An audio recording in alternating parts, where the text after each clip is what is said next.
It's time for another episode of the Joshcast. Joshcast. Breathe in. Breathe out. Breathe in. Breathe out. Joshcast. A soothing bit of neuroses to start your day. Joshcast.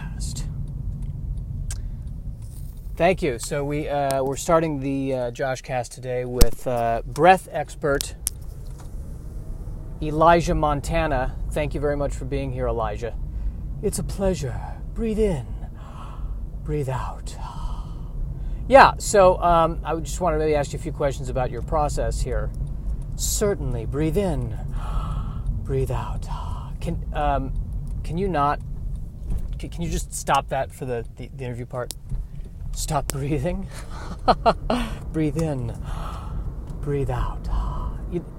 Yeah, it's just for the interview part. I understand that you're trying to kind of talk through your breath for the sake of instruction, but I just want to get some background on you. Certainly, breathe in. I was born in the heart of Biloxi, Mississippi. Breathe out.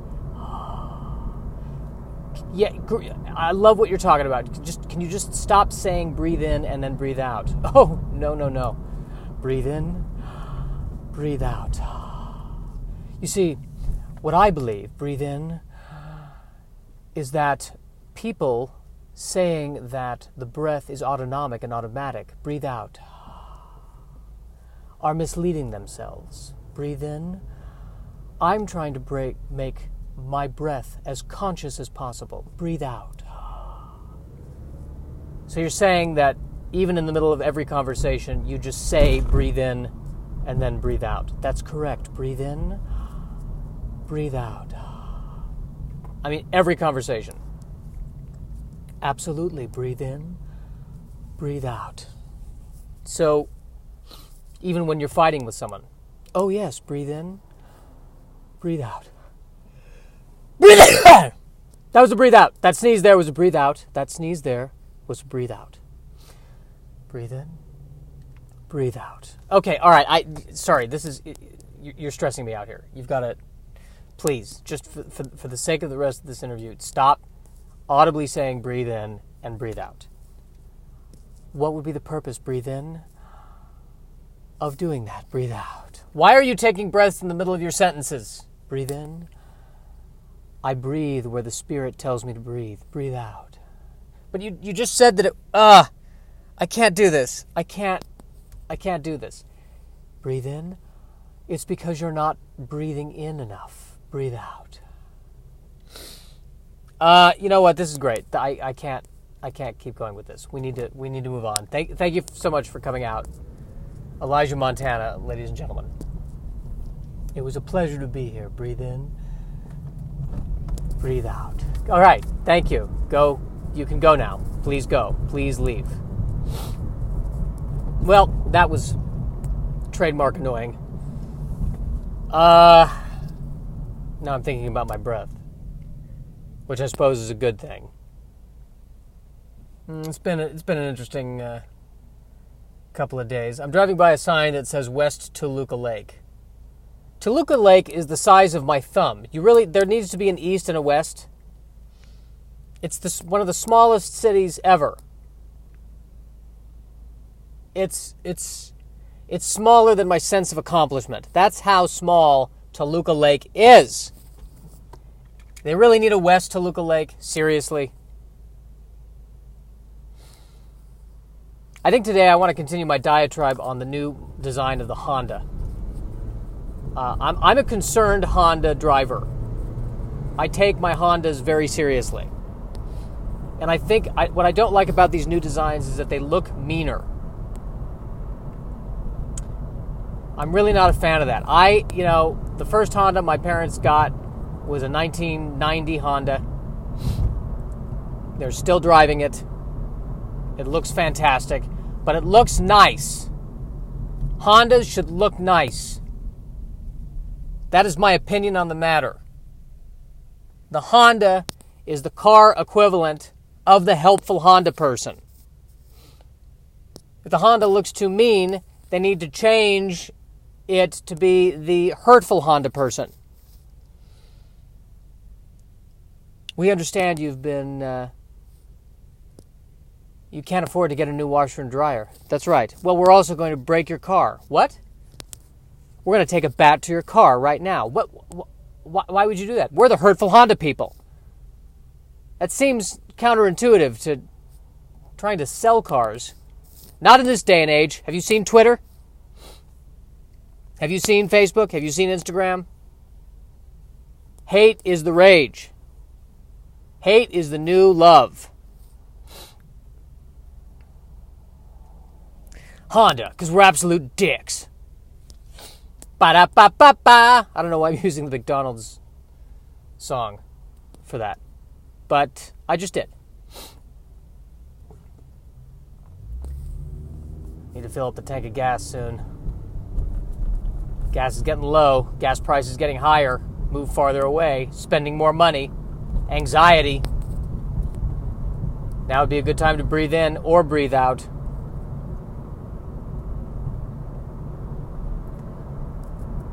That's the big... All my dad's friends, that's the number one question they ask me when I visit home. They're all in their 70s now.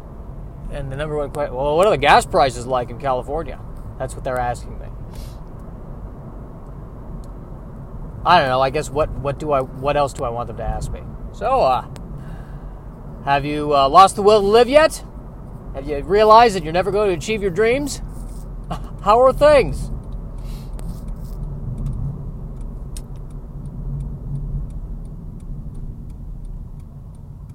Place near where I work is called the Steak and Shake. They have steak burgers.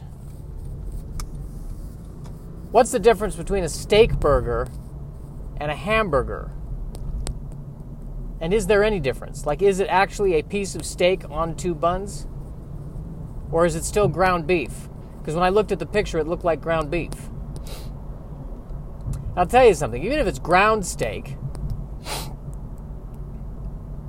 Oh, well, I guess... No, I was going to say a hamburger is pork, but it's not. A hamburger is beef. Isn't a steak beef as well? I don't know my meats.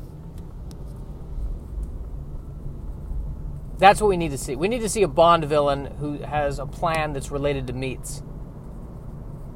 That's what I'd like to see. A Bond villain who really knows his meats. Welcome, Mr. Bond. Try the cutlet. That's not a cutlet. That's a ribeye. Good eye, Mr. Bond. I see that I'm not dealing with an ordinary 00 agent.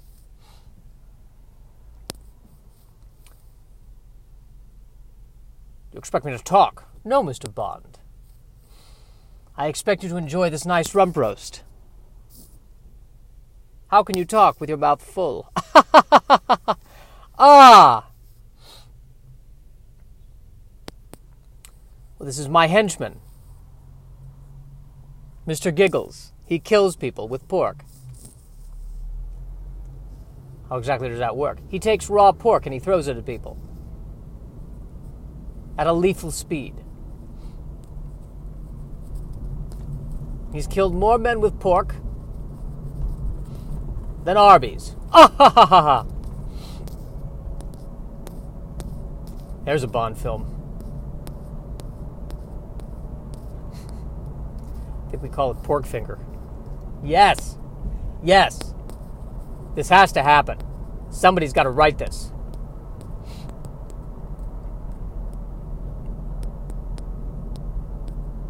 Other thing that we need to see in the next movie after that is a vegan supervillain.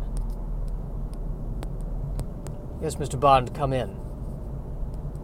Everything in this room is made of hemp. Even this revolver. This is a hemp revolver. Every time I try to shoot it, it lights on fire and I burn my hand. But the important thing is, it has a 0 carbon footprint. I keep watching these James Bond behind the scenes of all the movies. And I'm just amazed at they really do risk death making all of these movies, and between the stunts that they're doing, they're flying all around the place, going to these bizarre places. They're trying to throw a boat over a waterfall. The boat gets stuck on a rock, so the guy's got to hang off the helicopter to try to kick the boat off the waterfall. That's a lot. And then they end up just doing the boat as a model. So they go through all that, and then they got to end up doing a model of the boat on a model waterfall. Unbondleavable. That's what the name of that documentary series should be called. Unbondleavable. Is this his podcast? Is this what he's doing when he's talking on the podcast? He's just making puns about James Bond? How is this entertainment? I don't understand. I don't understand how this is entertainment. I'm Shirley Sheinberg, talent manager. I've been a talent manager for 97 years. I've met Errol Flynn. Sweet man. He smelled like sugar.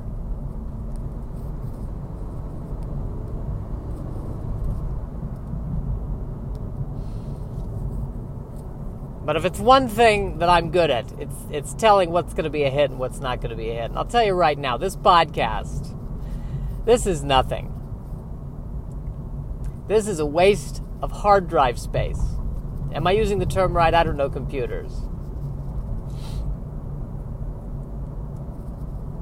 My first client, his name was Reginald Boots. And he was a multi-talented vaudevillian. He told jokes. He could spin plates on his face. And unlike all the other performers, he was happy for no good reason. And that really got him through the Depression and the Red Scare. People thought he was a communist because he was smiling so much. I don't see how the two are connected. None of the communists I've seen have ever smiled. They all look depressed to me. But I'm not worldly in that way. I'm just not worldly in that way. Gradually, he recovered, had some nice co-starring roles in a couple of episodes of Perfect Strangers, and he passed recently. It was, he was old. It was his time. He tried to attack a blimp, and, well, the blimp won. To this day, no one knows why you tried to attack the blimp.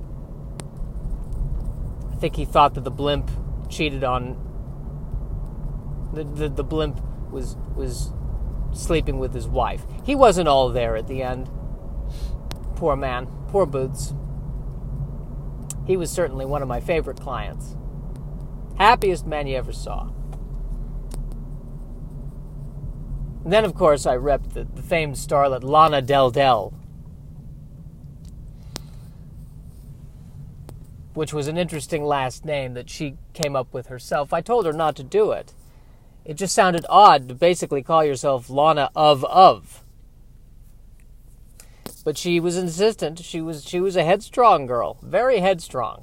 And she just would tear into the script, whatever script she was given. Literally, she would tear it to pieces, and she never knew her lines and was fired multiple times. Very difficult to work with, but sweet, but very sweet. She smelled like sugar.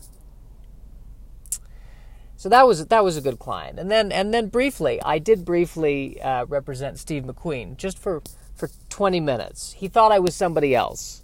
And then when he realized I wasn't the person he thought he was, he walked away from me. But I had him. In those 20 minutes, I know I shaped his career. I know I helped give him the advice. I told him you just need to make sure they're always hitting your chin the right way. The key is the chin. That's your key. That's your money, is your chin, Steve. Your chin. That's the money. And if you look at all the movies he was in after we talked, chin was perfect every single time. Perfectly filmed. I take a lot of credit for that. I really do. I haven't been able to stand up out of my desk in 27 days. So that happened. I have not been in many, many years to a water park. I'm seeing an ad for a water park. Based on what I went to a water park when I was growing up. It was fun to do, and that was only because I didn't know everything that I know now. I was blissfully unaware of the fact that people pee. I was blissfully unaware of amoebas and giardia and crabs and lice. Blissfully unaware of that. And now that I know that, I don't want to go to a water park. I don't want to bathe with the populace.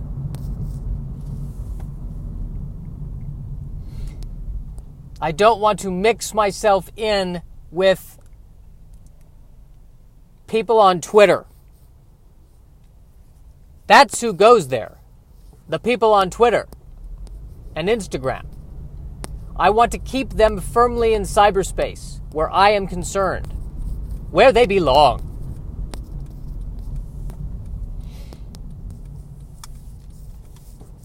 They had a water park in Colorado called Waterworld, which was there before the movie Waterworld.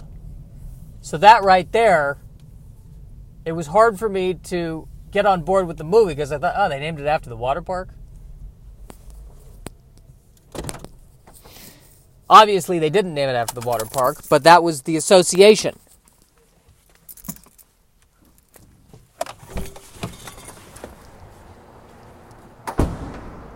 Oh, it's the end of the podcast.